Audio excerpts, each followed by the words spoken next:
பெண்கள் உரிமையை பெண்கள் கேட்கிறதுக்கும் பெண்களின் உரிமையை ஆண்கள் கேட்கிறதுக்கும் டிஃப்ரெண்ட் இருக்குது. அப்போ எந்த உரிமையை நான் தான் கேட்கணும். அதனால் நானும் ஒரு சமூக செயற்பாட்டாளராக வந்திருக்கிறேன், அதுவும் ஒரு பெண்ணாக. மட்டக்களப்பு மாவட்டத்தில் எல்லை கிராமம் என்று கொஞ்சம் சொல்லுவாங்க. அதில் வந்து பின்தங்கிய நிலையில் இருக்கிற கிராமம் தான் எண்டொன்னிச்சி கிராமம். உயிரியல் துறையில் பல்கலைக்கழக தேர்வாகினது நான் தான்.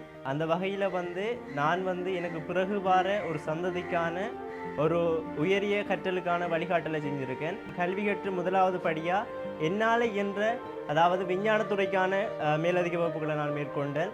மற்றது இப்போ பாடசாலை இயங்க போதுன்னு சொன்னால் பாடசாலைக்கு அங்கே இருக்கிற ஊழியர்கள் சாராத உதவிகள் தேவைப்படும் இடத்து நாங்கள் வந்து ஒரு இளைஞர்களாக சேர்ந்து அதற்கான உதவிகளை செய்கிறது, அங்கே விளையாட்டு போட்டிகள் நடத்துறது அப்படின்னு சொல்லி அதற்காக வந்து நிதி திரட்டுறது போன்ற சமூக சேவைகளை நான் சின்ன சின்னதாக தான் மேற்கொண்டேன். நான்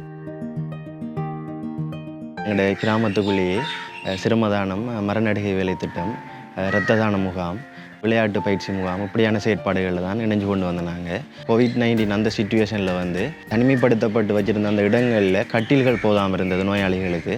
அந்த டைம் தேசிய இளைஞர் சேவை மன்றத்தோடு இணைஞ்சு கொண்டு பிரதேச இளைஞர் கழக சம்மேளனத்தால் கட்டில்கள் செய்து கொடுத்தனாங்க. பிரதேச மட்டம், மாவட்ட மட்டம், தேசிய மட்டம் என்று போக்குள்ள எங்களுடைய செயற்பாடுகள் இன்னும் கொஞ்சம் விரிவடைஞ்சு போனது. தற்போதைய காலகட்டத்தில் சுயநலமாக வாழ்ந்துட்டு இருக்காங்க. நான் எல்லாம் இருந்தால் போதும், எனக்கு சாப்பாடு கிடைச்சா போதும், நான் படித்தா போதும் இது சொல்லி ஒரு எண்ணத்தில் தான் வந்துட்டு மற்றவங்களுக்கும் செய்யணுங்கிற எண்ணம் தற்போது இல்லாமல் போயிட்டு. அப்போ அதை நான் இவ்வாறான மாற்றங்களை இன்னொருத்தங்களுக்கும் நான் உதவிகள் செய்யணும் என்று சொல்லி போகும்போது அது ஒரு பெரிய மாற்றமாக மாறும். இளைஞர் யுவதிகள் சமூக செயற்பாட்டாளராக வரணும் என்று சொன்னால் இன்றைய இளைஞர்கள் தான் நாளைய தலைவர்கள். நீங்கள் இளைஞர்களாக இருக்கக்குள்ளேயே இந்த சமூக சேவைக்குள்ளே வந்தீங்க என்று சொன்னால் இப்போ எதிர்காலத்தில் இந்த கிராமத்தையோ இந்த பிரதேசத்தையோ வழிநடத்த போகிறது நீங்கள் தான். அப்போ உங்களுக்கோ எங்களோட கிராமத்தையோ அல்லது எங்களோட பிரதேசத்தையோ கட்டமைக்க போகிறோம் அல்லது எப்படி அபிவிருத்தி பாதையில் கொண்டு செல்ல போகிறோம்ன்ற விஷயம் சின்ன வயசுலேயே தெரிய வரும். இளைஞர்களும் யுவதிகளும் நாட்டை கட்டி எழுப்பணும் என்றுதான் என்ற நோக்கம்.